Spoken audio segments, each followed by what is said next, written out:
Welcome back to the Independent Podcast, podcast for independent artists by independent artists.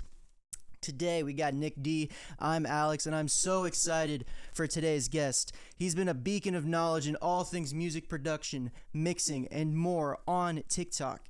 His videos have a sense of compassion and empathy that is rare to find in the music industry and can truly only come from someone who's been there and done that.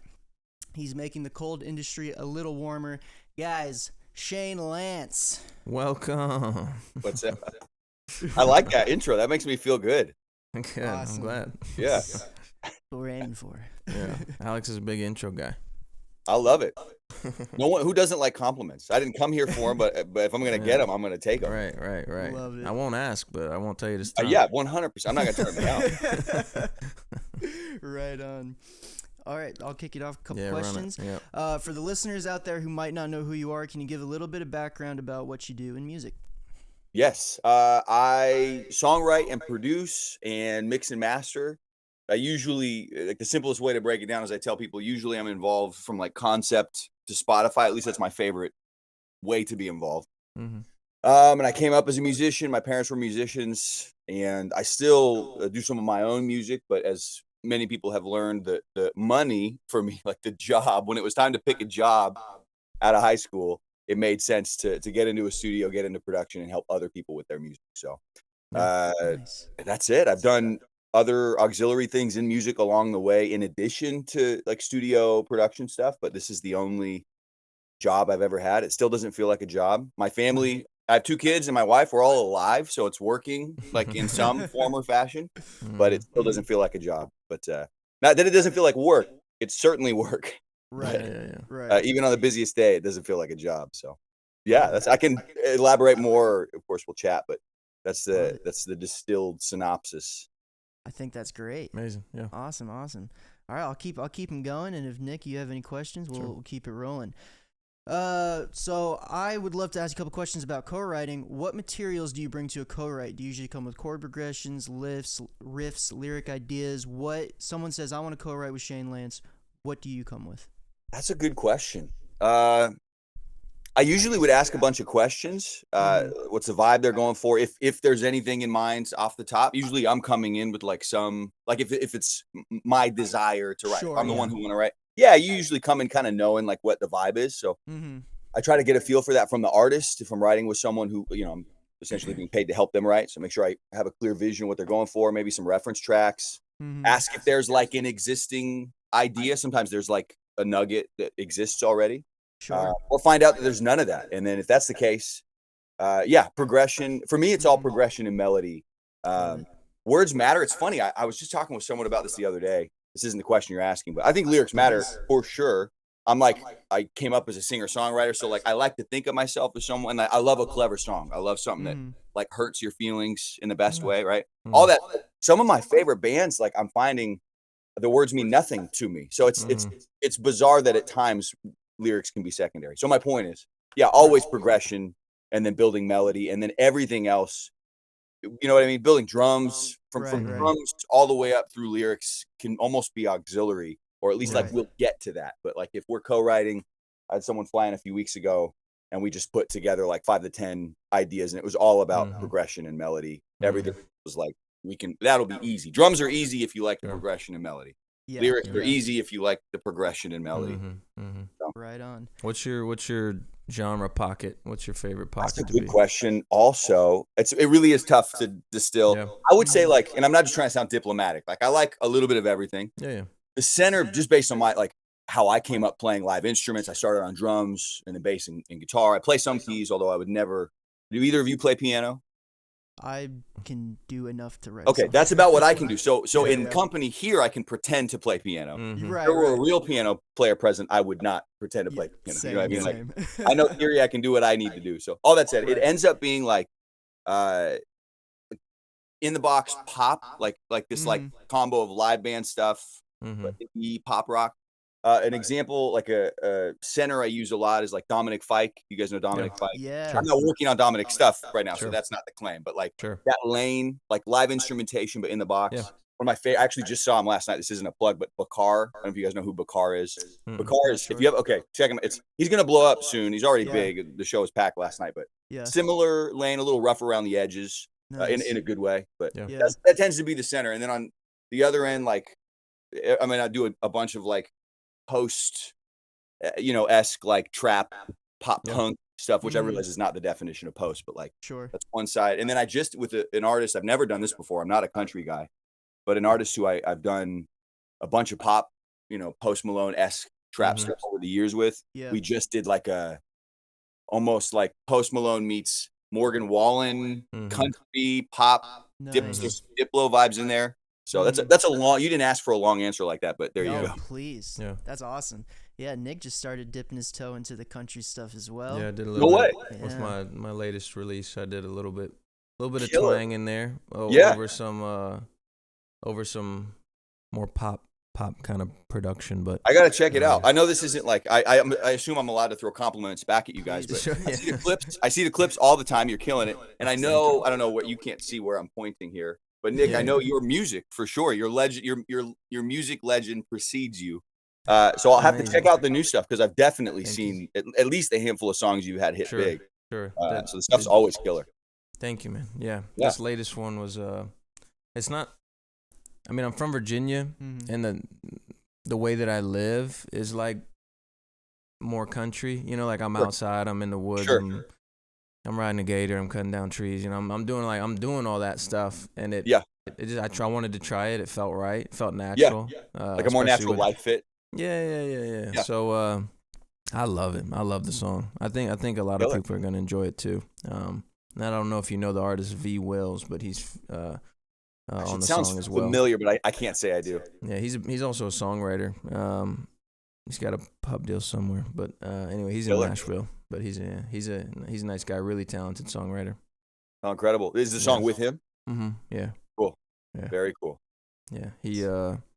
I tend to always write my own stuff. I probably put 2 releases out if it's not a direct collab. Sure. Well, maybe just one. one release out that's a co-release, or not. Sorry, that's just my release where no one else is on it. That I had Sure. another writer on it. I usually I like to write my own stuff, but lately I've been, especially with V Wills, with the way that collab went, it really had me intrigued to see what could I create with a co-writer. Oh, I'm sure. I'll throw the question back at you then. What was the process for you guys like? You start from nothing, you come in with an idea or like a vibe you wanted. What was that like?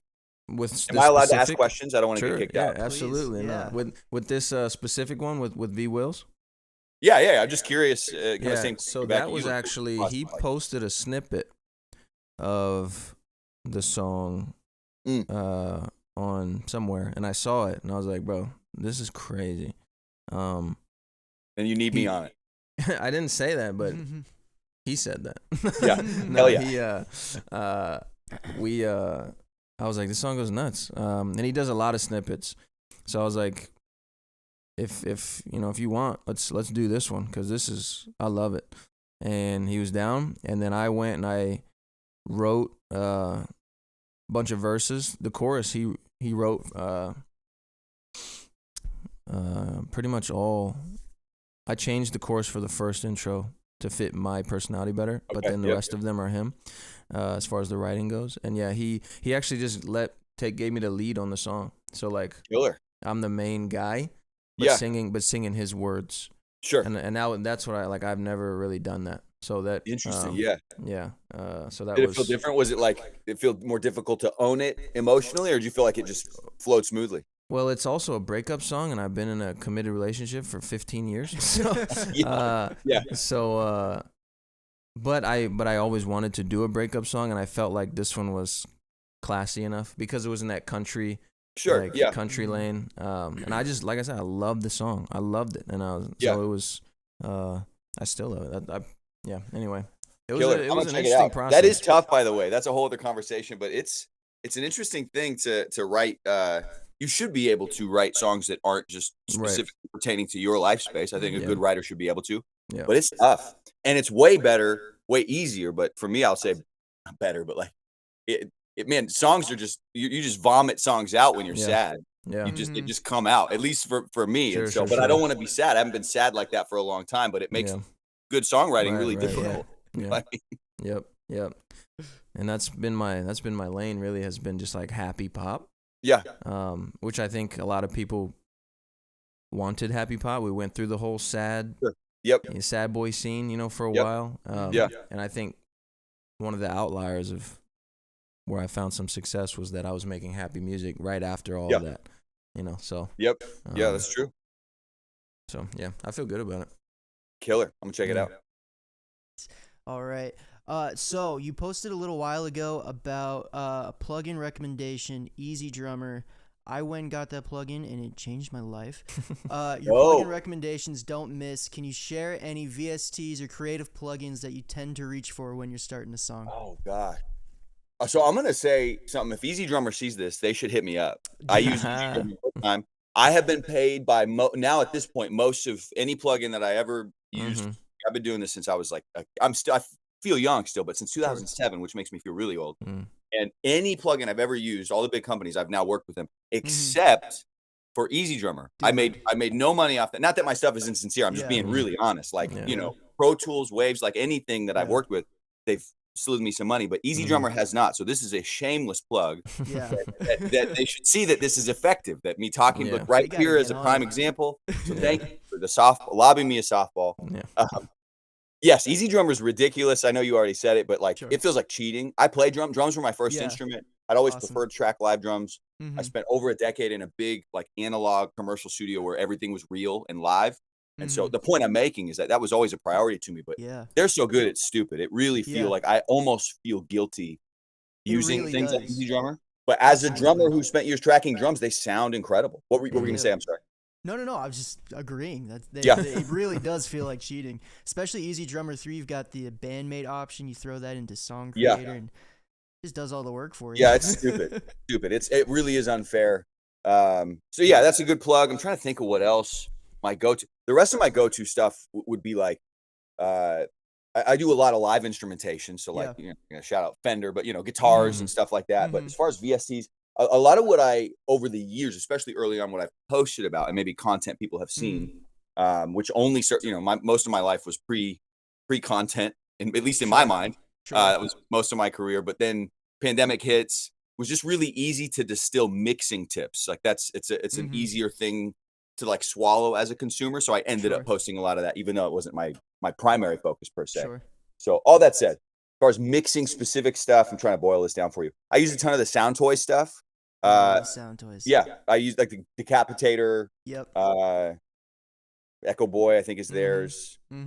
I use Waves was under like in hot water recently, but I came up on like cracked Waves plugins. Nice. In like 2007. I'm not kidding. I don't know. I wasn't the one who owned the studio, so I didn't have to pay for anything anyway. But I'm certain Waves were never paid for all of those years. I now pay Waves, but they got they were in trouble recently. But I use a ton of Wave stuff just because that's what I'm familiar with. I'm trying to think of other fun. The Valhalla stuff. I don't know if this is fun. If people care about this, they care about this. If they don't, then this is like this guy. Valhalla vintage verb. Yeah, the vintage verb I use all the time. I actually didn't. I think a lot of people, like in fairness, have used that forever and sworn by it. I did not. It wasn't my go-to. And my wife and I actually were working on a project of hers, like this kind of retro time meets like Mamas and the Papas kind of thing. And I needed, this is funny actually, I needed this specific reverb that is down the road. It's at East West here in LA. And I have a buddy who's another Will here on TikTok. A lot of people know his audio content. He actually works there. I've been there, but I'm not going to go pay $3,000 a day to use that reverb chamber that the Mamas and the Papas use. So all that said, after some research, I use Valhalla vintage verb for that specific chamber sound. Dope. And then now that's my go-to. Gosh, what else? I'll have to think about that. I hope that's not underwhelming, but that's great right now. Valhalla, I'm gonna go buy that. You don't have that one? You don't got that vintage verb? If Shane says to get it, the vintage verb is dope. Ironically, I don't think I've done any work with them either. I don't even know who owns that company, but whatever. That stuff is dope. So, and that's not that any of this is biased, but I don't know who owns them, and that stuff is killer. Yeah. As much as you're willing to share on this topic, we always like to bring this up. Streams of revenue for this line of work, where do they come from? How do you get paid? And is it, do you ever just make a song and sell it and not worry about back end. Like I think guys like Ryan Tedder do that. Sure. Where they just sell it. They don't want to go through the headache of the other stuff. Or are you always kind of back end focused, publishing, whatever? Do you get advances? You know, what's just so the listeners can fully understand kind of what a songwriter / producer at your level is doing. That's a good question. I would say I won't, spend too much time on the past, but like coming up, I wanted to be a songwriter, but it takes more like, and I thought I was, but you really got to build like a catalog. People got to at least somewhat either know who you are or trust your songs or your process, right? So like I'm admitting early on, that's what I wanted to do, but like the only thing I could get paid to do was like plug an XLR into a 57 on snare bottom. You know what I mean? Like that was my life for a lot of time, which was a privilege. It was a great way to come up. But the point I'm making is, in all honesty, a good portion for a long time, and still a portion, is just like pay for service. These days that has shifted. I'm not in a commercial space anymore. I don't work on the hour. Not that there's anything wrong with that, but I'm just saying it's of course shifted with my career, but still there's a good portion of it that's like, hey, I need 10 songs mixed. I'm getting some points. Maybe I'm getting some stuff on the back end, but like there's a lot of just upfront money. I got rates. We work it out based on deadline and stems. And so cut me off if you got a specific question to any of that. I'm trying to be really transparent. So there's still a good portion of that where it's like pay for audio work. And that it's more production songwriting lean these days, but sometimes it is just transactional. Like work for hire. Yep, exactly. And I think that remains like, unless you end up being, this is such a low hanging fruit example, but like a Rick Rubin where like it's all back end, it's all creative. You're not actually doing anything, but it's a vibe, right? Like that guy's life is just a vibe. And he's just trying to help other people a walking vibe.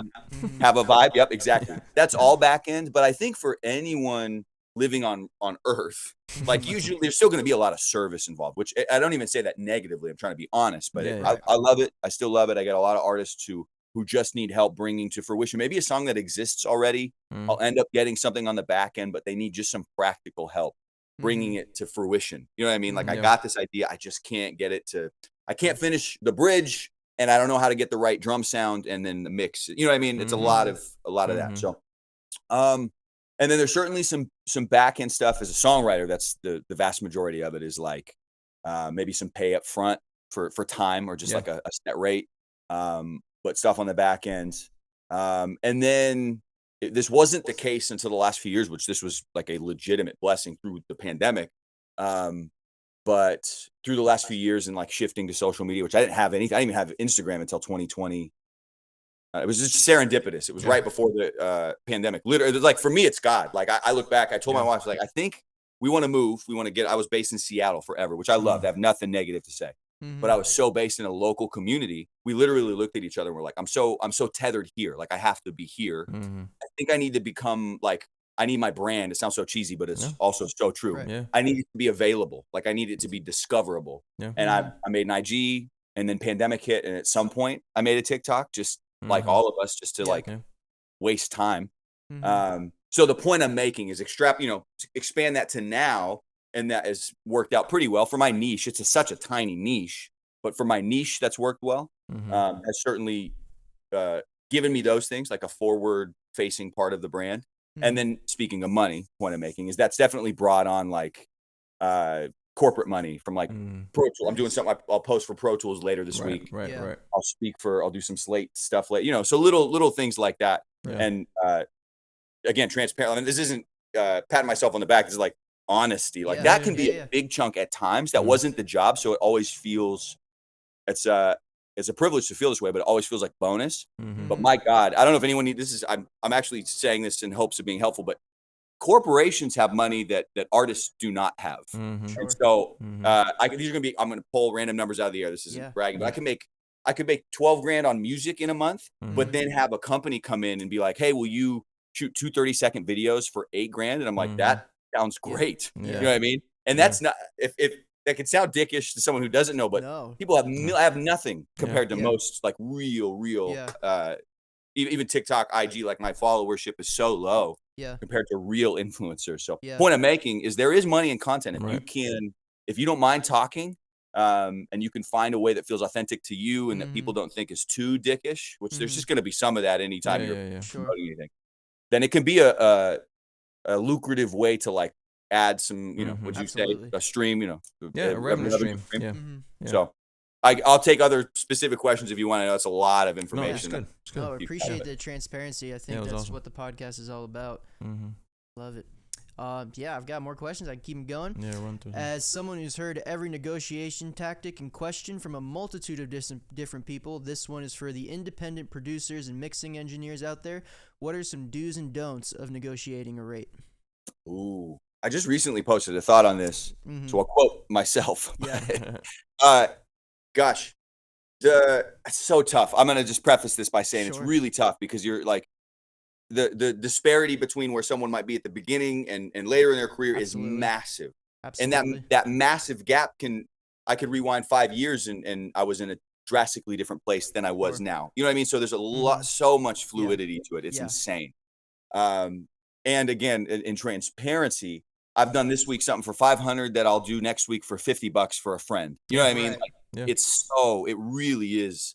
And that's because I want to. That's by choice. But just Yeah. people should know, at least for my lane, that is how it can be. Yeah. Negotiation tactics. The thing I posted about recently, which I do think is wise, but I have people hit me all the time. I'll hit them I'll get some info, decide if we're a vibe. First of all, Yeah, I yeah. like it. I hit them with a price, and then they'll say something like, "What's how low will you go?"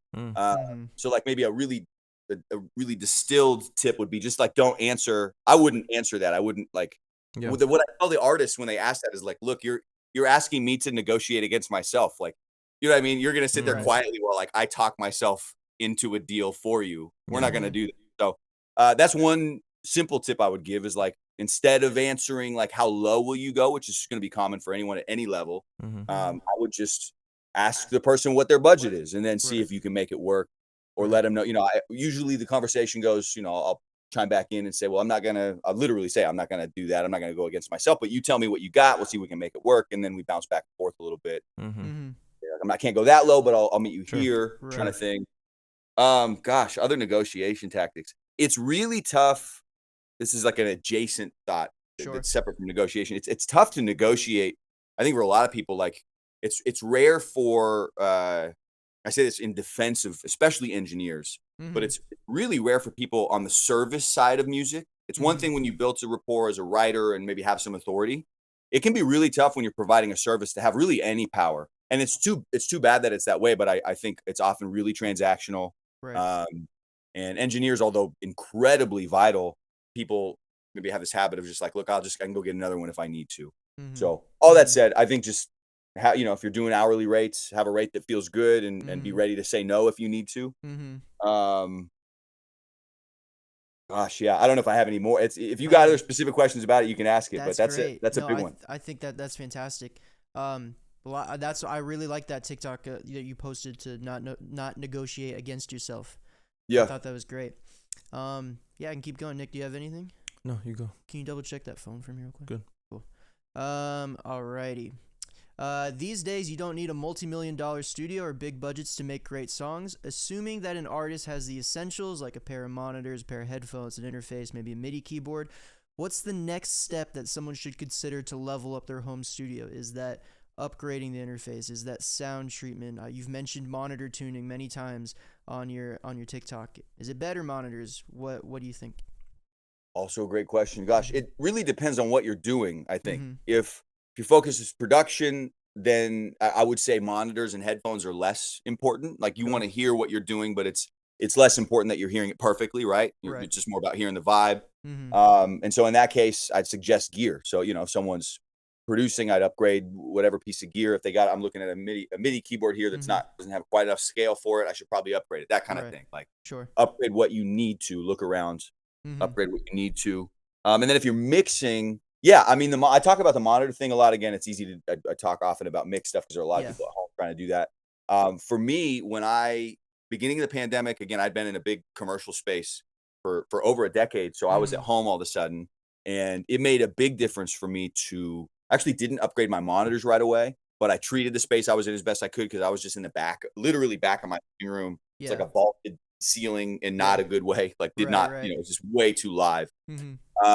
And so some like carefully placed treatment and some monitor tuning went a long way for me.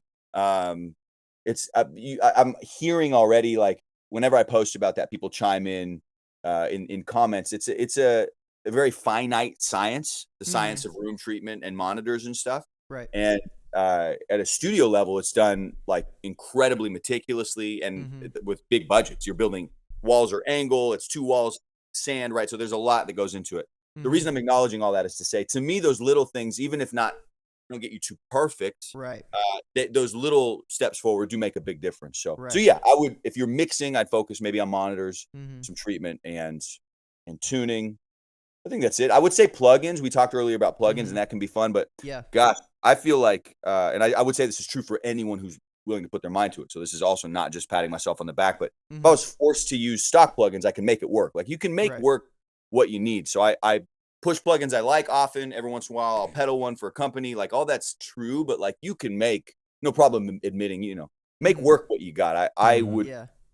unless someone has a really, say they're doing a ton of pop and they need to get the right vocal tuner or melodyne, Mhm. or something like Mhm. that. Maybe Mhm. do that. Otherwise, it's rare to me that a specific plugin is going to be the make or break. Yeah, I think it's, don't make an excuse for why you can't, Yeah. but when you can, when it makes sense, you can Yeah. make upgrades, but don't Yep. use that as a crutch to why you can't get work or why you can't, Yep. those sort of So true. things. Yeah, because I know my main producer does everything on a MacBook Air with his fingers on the keyboard. No way. Yeah, so like, Incredible. I mean, we use a lot of loops, but Sure. but Yeah. Yeah. still, like, he's chopping up, he's Mhm. he's Yep. reorganizing the melody sometimes, he's blah blah blah. Yeah. So, and that's just all on a MacBook Air Mhm. with the keyboard and off of Incredible. the computer speakers. Yeah. Nice. No way. So, Jeez. and then I'm still using a Focusrite Scarlett and SM7B. So, Yeah. so Yep. so like, even, a lot of people sometimes they'll say, well, if I only had this, I could make this better music, Yeah. but I want the least amount of headache that I can to just come Yeah. in, lay down an idea, lay something down, and just Yep. get it done as fast as possible. Yep. I It's so I true. set up this whole thing with an analog compressor and a booth and a U87 and a blah blah blah, and I'm like, I don't like getting up and walking in the booth. I just want to sit. Yeah. I just want to sit here and record. So I don't It's so use. So I true, don't yeah. use it anymore. I'll add to that, if or when someone like you wants to upgrade, then go for it. But Yeah. the barrier between success is not that microphone. Yeah, Right. Or that exactly. booth. I think it's another way to distill that down. Like that can be nice. Nicer gear is Yeah, nicer. That's yeah. why it's Mhm. nicer. Yeah, But it's very rarely, if ever, the barrier between the Mhm. artist and success. It will not be the thing yeah. to make it. I just looked over and saw my old Bear Dynamics. Another thing I will say that made a big difference for me as a mixing engineer in the pandemic, which that was when mixing skyrocketed because everyone was at home and desperately needed mixing, was getting familiar. If someone mixes out there, getting familiar with a pair of headphones. Like if you are not in a commercial space or in a well-built room, that can go a long way. Because at least then what you're hearing is replicable regardless of where you are. Yeah. And I've done some work for one of these companies. One hasn't paid me ever. I just keep acknowledging that. Well, they're about They should to. though. Bear Dynamics, hit me up. But for They're years about that was the to. DT990s. I do like the VSX phones now. People like Sennheiser, whatever you like.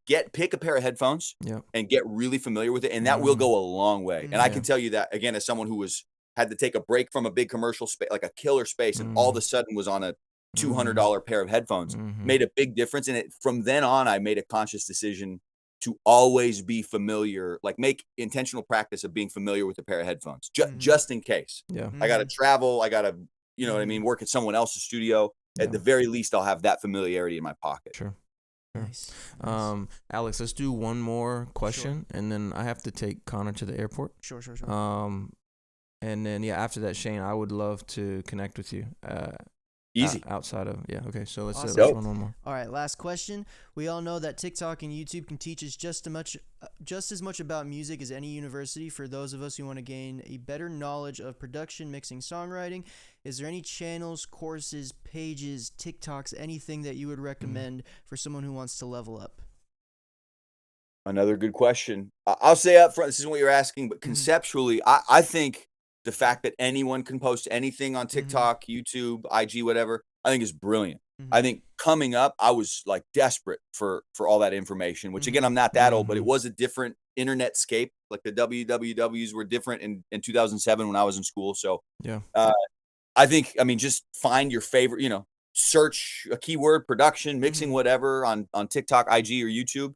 Find someone you like, put it to practice, and then go. Like the real, the thing that's really going to cause you to grow is just taking any tips you can and applying them, making shitty music for a while until it gets a little bit better. You know what I mean? Like just push yourself into the deep end and start making music. Yeah. I don't really have any specific teachers though, but that is my honest thought. And I say that partially because there's quite a tone, and even some good friends of mine like are like, you know, people like to police who's sharing what, and I get it. There's a lot of misinformation, but to me, the umbrella like over that is that the fact that there's so much information out there is incredible. So, but yeah, go search a keyword.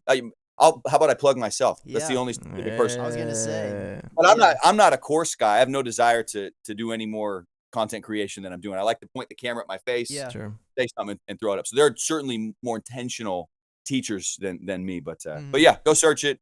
Try everything. Some stuff's gonna suck. You're gonna suck for a long time. Yeah. I sucked last week. You know what I mean? Like it just depends. Yeah. Love it. Great. I sucked last week. That's great.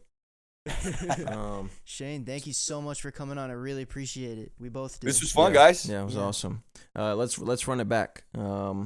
Maybe, you know, month or two if you're down. Let's run another one. Okay. Easy. Awesome. Sweet. I love it. All right, I'm gonna stop this recording. Everyone, thanks for tuning in again. Much love. Thank you, guys.